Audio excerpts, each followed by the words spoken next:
Buenos días, buenas tardes o buenas noches, donde sea que estés. Me alegra que podamos pasar un rato juntos. La pregunta en la que me gustaría enfocarme es, ¿qué es la vitalidad espiritual? Cómo definimos o respondemos a esa pregunta realmente determinará muchas cosas para nosotros. Es más que solo saber en qué creemos o cómo comportarnos.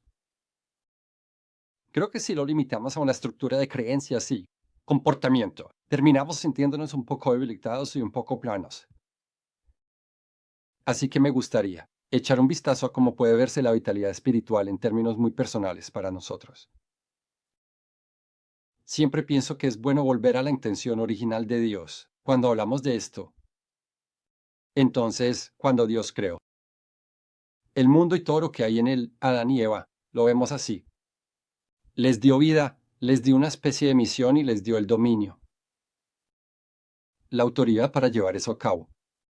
Y eso era vital, eso era importante, que no eran solo curadores.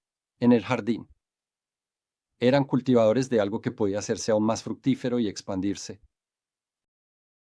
Pero lo que era cierto es que cada día, en la frescura del día, pasaban tiempo con su Creador. Y esto no era solo una tarea para ellos.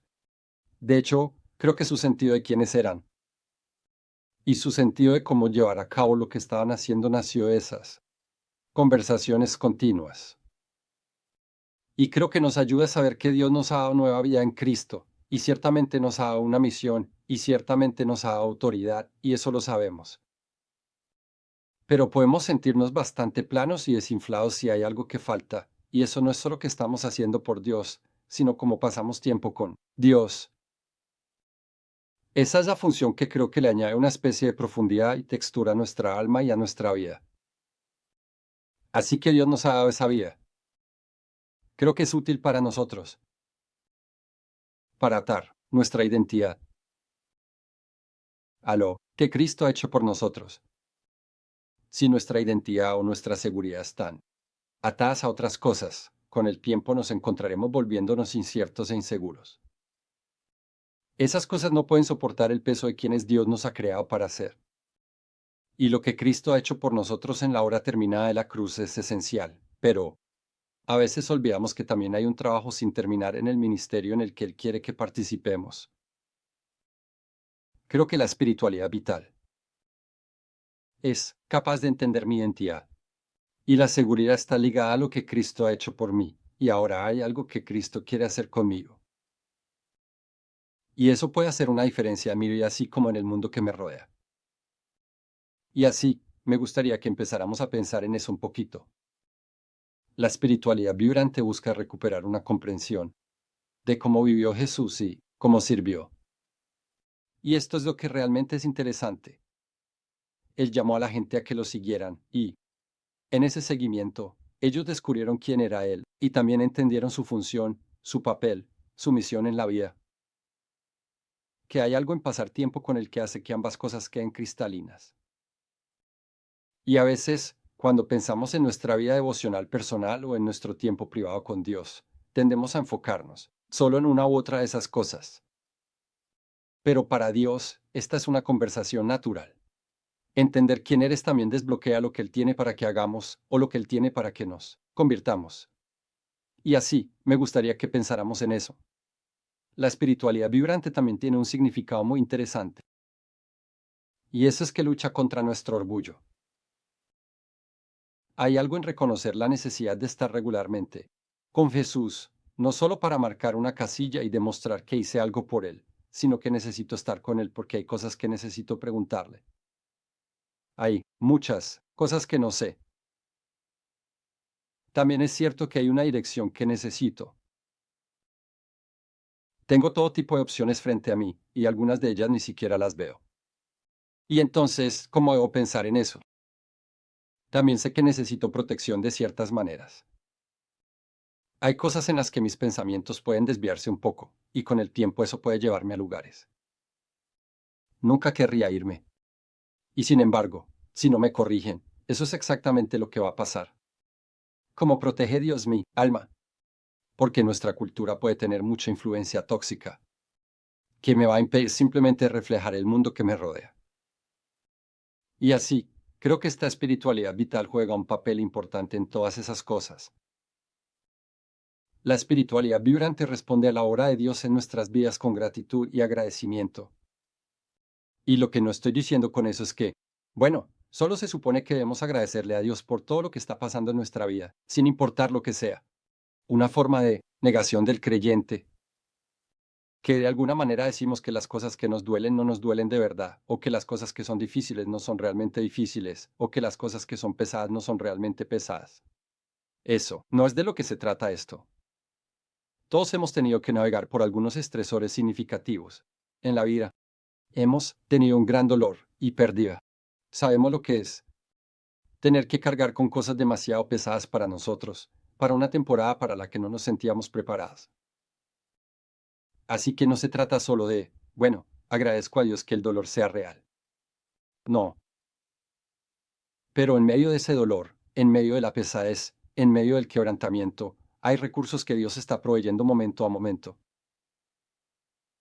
Una especie de fuerza para continuar, una capacidad de soportar más allá de lo que creías capaz, una sabiduría. Una percepción, un entendimiento que realmente te ayuda a navegar cuál sería el siguiente paso. Y todo eso lo está usando Dios, no solo para resolver un problema con el que estás lidiando, sino para formarte en la persona que Él te llamó y esperó que fueras. Y entonces la idea es que cuando buscamos la vitalidad espiritual, eso tiene una forma de aplastar el orgullo y también tiene una forma de hacernos agradecidos. No porque todo esté bien y no porque estemos en negación, sino simplemente porque estamos aprendiendo que momento a momento Dios nos está proveyendo con lo que necesitamos para poder atravesar lo que Él nos ha llamado a enfrentar. La espiritualidad vibrante también busca volverse más perceptiva a la voz de Dios. Pasar tiempo en la palabra de Dios o en oración no es solo marcar una casilla. No veo la escritura como, esta es la cantidad de escritura que voy a leer hoy, esta semana o este año.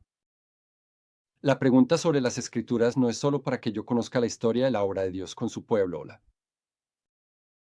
líneas guía y límites que Él nos proporciona, pero también tengo una noción de su voz. Puedo reconocer sus propios impulsos en mi vida porque son consistentes con las cosas que Él ha hecho en su palabra. Y eso es realmente útil para entender cuando vamos a la palabra de Dios. Todos los días estoy escuchando su voz ahí, para que cuando esté en otros lugares, pueda reconocer su voz en esos lugares. Hay un pasaje genial en Éxodo, capítulo 3, y me gustaría leerlo. Estoy seguro de que estás familiarizado con eso, pero desglosa un par de puntos realmente poderosos. Dice que Moisés estaba cuidando el rebaño de Yetro, su suegro, el sacerdote de Madián, y llevó el rebaño al otro lado del desierto y llegó a Horab, la montaña de Dios. Ahí, el ángel del Señor se le apareció en llamas. Un fuego dentro de una zarza. Moisés vio que aunque la zarza estaba en llamas, no se consumía. Entonces Moisés pensó, voy a acercarme y ver esta extraña visión, porque la zarza no se consume. Cuando el Señor vio que se había acercado a mirar, Dios lo llamó desde dentro de la zarza, Moisés, Moisés. Y Moisés dijo, aquí estoy. No te acerques más, dijo Dios. Quítate las sandalias, porque el lugar donde estás de pie es tierra santa. Entonces dijo, yo soy el Dios de tu padre, el Dios de Abraham, el Dios de Isaac y el Dios de Jacob. Al oír esto, Moisés escondió su rostro, porque tenía miedo de mirar a Dios. El Señor dijo, de hecho he visto la miseria de mi pueblo en Egipto. He oído su clamor por causa de sus capataces, y estoy preocupado por su sufrimiento. Así que he bajado para los rescató de la mano de los egipcios, y para sacarlos de esa tierra hacia una buena y espaciosa, una tierra que fluye con leche y miel, la casa de los cananeos, hititas, amorreos, perizeos, heveos y jebuseos.